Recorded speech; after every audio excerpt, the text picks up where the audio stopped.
चल हो जा शुरू। केसरिया से मन जोगी हुआ रे, दिल झूमे देखो पतवारा हुआ रे, दिल झूमे देखो पतवारा हुआ रे। हर पल मनाओ केसरी त्योहार। विमल, बोलो जुबान केसरी। लोकतंत्र की हत्या की बात करते हैं जिन्होंने सन 75 में सही मायनों में आपातकाल लगाकर लोकतंत्र की हत्या करने का काम किया।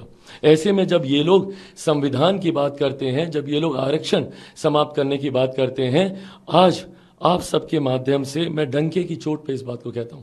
मेरे नेता, मेरे पिता आदरणीय रामविलास पासवान जी ने पूरा जीवन समर्पित किया समाज के शोषित, वंचित, दलित, पिछड़ा, अल्पसंख्यक समाज से आने वाले लोगों के लिए, गरीब वर्ग से आने वाले लोगों के लिए, उनको मुख्य धारा के साथ जोड़ने के लिए। गाहे बगाहे जब भी कभी इस तरीके का कोई भी संकट समाज के वंचित वर्ग के ऊपर आया, कुछ समय पूर्व अनुसूचित जाति जनजाति एट्रोसिटी एक्ट को भी लेकर इसी तरीके का एक विषय आया था, जहां पर माननीय न्यायालय के द्वारा उसके डाइल्यूशन के कुछ प्रावधानों को प्रवोक किया गया था।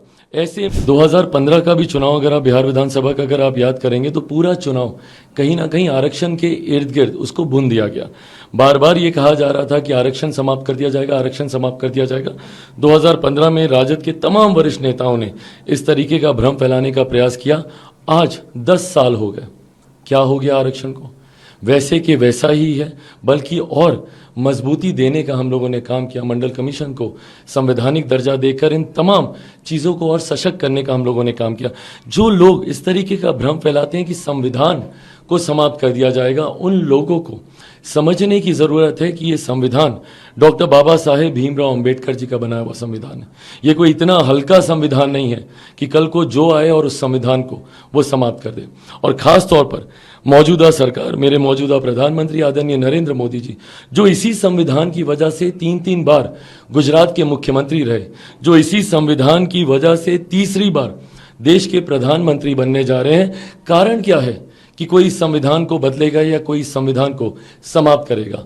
हकीकत है, जिन लोगों के पास वास्तविक मुद्दे नहीं हैं, कांग्रेस की अगर आप बात करें, जनता ने 55 साल दिए इनको एक तरफा, और उसके बाद कई गठबंधन की सरकारें जो कांग्रेस के नेतृत्व में ही बनती रहीं। ऐसे में इन लोगों ने आज तक देश के विकास में कोई अपना महत्वपूर्ण योगदान ये लोग नहीं दे पाए, इसीलिए इनके पास गिनाने के लिए अपने कार्य नहीं है। आज अगर एनडीए की सरकार, अगर हम लोग जनता के बीच जा रहे हैं, तमाम अपने कार्यों के आधार पर हम लोग जा रहे हैं। हम लोग बताते हैं किस तरीके से महिलाओं के सम्मान के लिए हम लोगों ने शौचालय का निर्माण करने का काम किया। बहुत छोटी चीज़ है, बट अगर आप इसकी गहराई को समझेंगे, एक गांव में रह रही महिला के लिए ये कितनी बड़ी ज़रूरत थी, जिसका ध्यान आज तक देश के किसी प्रधानमंत्री ने नहीं रखा। पहली बार देश में एक ऐसे प्रधानमंत्री आए जिन्होंने महिलाओं के, गांव में रह रही एक महिला के सम्मान की चिंता की, उनके स्वास्थ्य की चिंता कर उज्ज्वला घर घर तक पहुंचाने, उज्ज्वला के माध्यम से गैस घर घर तक पहुंचाने का काम किया। कोई व्यक्ति आर्थिक संकट की वजह से या आर्थिक अभाव की वजह से स्वास्थ्य लाभ से वंचित ना रह जाए। आयुष्मान के माध्यम से 5 लाख रुपए तक का मुफ्त इलाज हर उस गरीब परिवार को दिया जा रहा है। आज जिस तरीके से देश की अर्थव्यवस्था, आज से पहले कोई नहीं जानता था, आज देश की अर्थव्यवस्था दुनिया के 5वें नंबर पर है। ये भारत को सशक्त करने की दिशा में एक मजबूत कदम है। जब 2047 तक जब हम लोग एक विकसित देश बनाने की जब हम लोग कल्पना करते हैं, उसमें जिस तरीके से भारत की अर्थव्यवस्था मजबूत हो रही है, और जब ये अर्थव्यवस्था मजबूत होती है, राज्यों का राजस्व बढ़ता है, क्षेत्र का आर्थिक विकास होता है, प्रति व्यक्ति आय में इजाफा होता है। परिणाम स्वरूप पिछले 10 सालों में 25 करोड़ से ज़्यादा लोग गरीबी रेखा से बाहर निकले। 81 करोड़ लोगों को, जिसमें मैं श्रेय मेरे नेता, मेरे पिता आदरणीय रामविलास पासवान जी को भी दूंगा। प्रधानमंत्री गरीब जन कल्याण अन्न योजना के तहत 81 करोड़ लोगों को आज भी मुफ्त में राशन दिया जा रहा है। ये सशक्त भारत के निर्माण की ओर उठाए जा रहे वो कदम है जो संभवतः विपक्ष कभी देख नहीं पाएगा। इसीलिए लोग मुद्दा क्या बनाते हैं? संविधान समाप्त कर दिया जाएगा, आरक्षण समाप्त कर दिया जाएगा, लोकतंत्र की हत्या कर दी जाएगी। ये कांग्रेस के लोग लोकतंत्र की हत्या की बात करते हैं जिन्होंने सन 75 में सही मायनों में आपातकाल लगाकर लोकतंत्र की हत्या करने का काम किया। ऐसे में जब ये लोग संविधान की बात करते हैं, जब ये लोग आरक्षण समाप्त करने की बात करते हैं, आज आप सबके माध्यम से मैं डंके की चोट पे इस बात को कहता हूं। मेरे नेता, मेरे पिता आदरणीय रामविलास पासवान जी ने पूरा जीवन समर्पित किया समाज के शोषित, वंचित, दलित, पिछड़ा, अल्पसंख्यक समाज से आने वाले लोगों के लिए, गरीब वर्ग से आने वाले लोगों के लिए, उनको मुख्य धारा के साथ जोड़ने के लिए गाहे बगाहे जब भी कभी इस तरीके का कोई भी संकट समाज के वंचित वर्ग के ऊपर आया, कुछ समय पूर्व अनुसूचित जाति जनजाति एट्रोसिटी एक्ट को भी लेकर इसी तरीके का एक विषय आया था, जहां पर माननीय न्यायालय के द्वारा उसके डाइल्यूशन के कुछ प्रावधानों को प्रवोक किया गया था।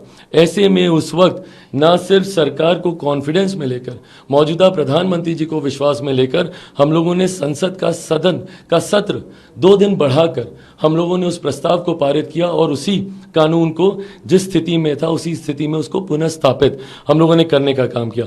आज पुनः मैं, मेरे नेता, मेरे पिता आदरणीय रामविलास पासवान जी के संघर्षों की कसम खाकर, और ये मैं प्रधानमंत्री जी के मन से उनके सामने उन्हीं के शब्दों को दोहराते हुए इस बात को हम लोग कह चुके हैं कि जब तक चिराग पासवान जिंदा है तब तक ना संविधान पर कोई खतरा है, ना आरक्षण पर कोई खतरा है। मेरे देश के प्रधानमंत्री जो हमारे राष्ट्र के अध्यक्ष हैं, मेरे हेड ऑफ द गवर्नमेंट है, वो कई बार इस बात को कह चुके हैं कि ना संविधान को कोई खतरा है, ना आरक्षण को कोई खतरा है।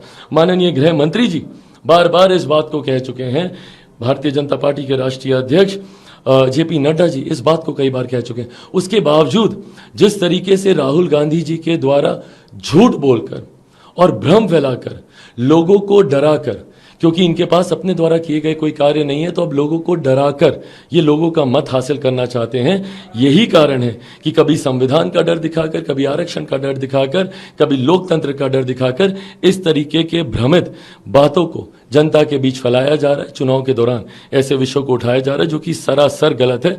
उठाने हैं तो ज्वलंत विषय उठाइए जो कि सीधे जनता से सरोकार रखते हों।